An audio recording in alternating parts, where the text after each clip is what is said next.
Okay, so the first question of the day is, where does everybody get their news from? I typically get a newspaper in the morning, like the Wall Street Journal or New York Times. Okay. Kelly? I like the internet. I like to scan the web, but I get mostly from Fox News. Okay. I generally stick to CNN, but I watch it on TV. I also go on the internet. Okay, so a little bit of both. And Shannon? I use the internet primarily, usually BBC, so I can get some world news as well. Okay, so all of you, most of you except for Emily, get your news from the internet then. So a lot of the internet is pretty fast-paced, so you're scrolling a lot of the time, right? So what catches your eye when you're reading the news online? Usually for me, pictures and little video clips usually grab my attention right off the bat. Okay. Anything else? Titles really do it for me. It's just kind of a quick grab the eye. It's a little summary of what you're about to read, and I feel like if a title grabs my attention, then that's what makes me read it. Okay. Anything else? So pictures, videos, titles are a big thing. Pretty much anything that I can relate to. Okay, so what do you mean by that? Anything that's maybe happening in my community or anything that's happening globally that could affect me, like locally. Okay, that you might see in the title maybe, or a picture that will bring that to your attention?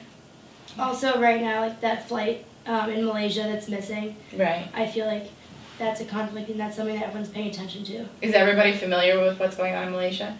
Okay, so that even, what makes a conflict piece unique is that the flight that went missing in Malaysia isn't relevant to Gettysburg, Pennsylvania, isn't relevant to the region, isn't relevant to Pennsylvania as a whole. But what makes it unique and what makes us want to read it is that it's a conflict that kind of concerns everybody because it really gets at your emotion, right? So that's a good example. Thank you, Emily.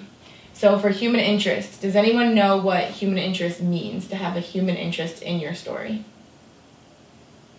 I think it's when you have like a central figure that you follow throughout the story that I guess gives the reader some type of like sympathetic view towards that they can relate to. Okay, definitely. Can anyone think of an example of that? Well, I mean, connecting, like you were just saying, the plane crash that just happened. I don't know anyone that lives in Malaysia, and I think a way for us to connect is if you pull in a personal view or stories or family members of people who were on the plane and getting their side of the story and how they're feeling.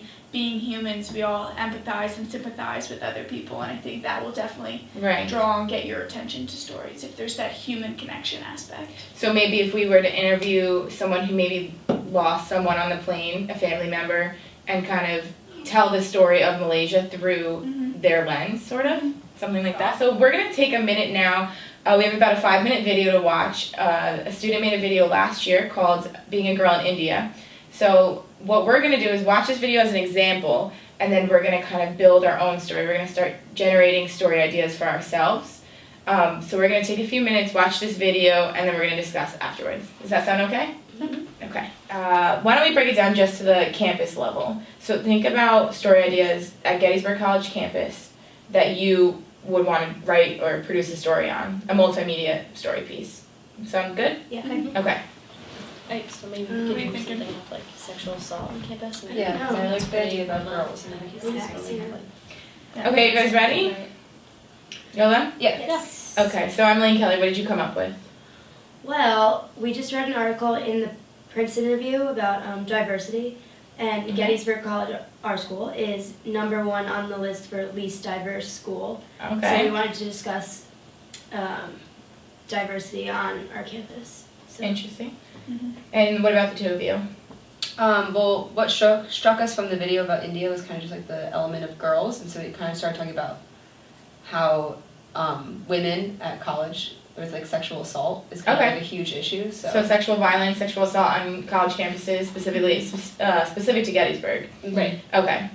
So let's get started with, so you started generating ideas, you both chose an idea each. So we're going to go through our list here and talk about how we can maybe apply your stories to our list. We'll start with your story about diversity. So how would you make this a timely story? Because the Princeton Review just recently published this, right?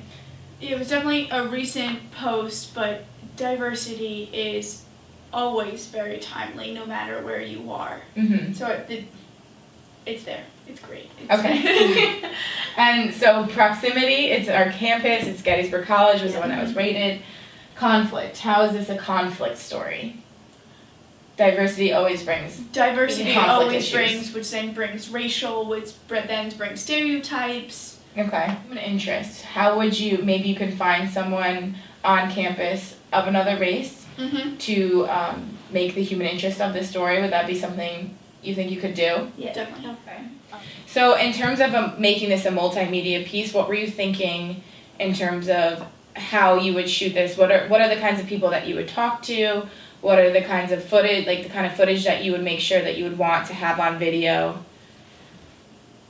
Well, I definitely would want to talk to students of, all races, and then Okay. I think it'd be interesting to interview like a dean or something. Of the Maybe, like, college? yeah, and maybe someone or videotape someone doing a tour, like a tour to incoming students, Okay. and see how they talk about diversity, because coming into it, at least for me, it just seemed like they sold Gettysburg as a very diverse school. Mm-hmm. Definitely. It's not at all. So I think it'd be interesting if we were interviewing like Dean Ramsey and see what she would have And to say. maybe someone in admissions office as well. Yeah, and even just like filming like a tour, like going through and seeing what a tour guide would say if someone, I don't know.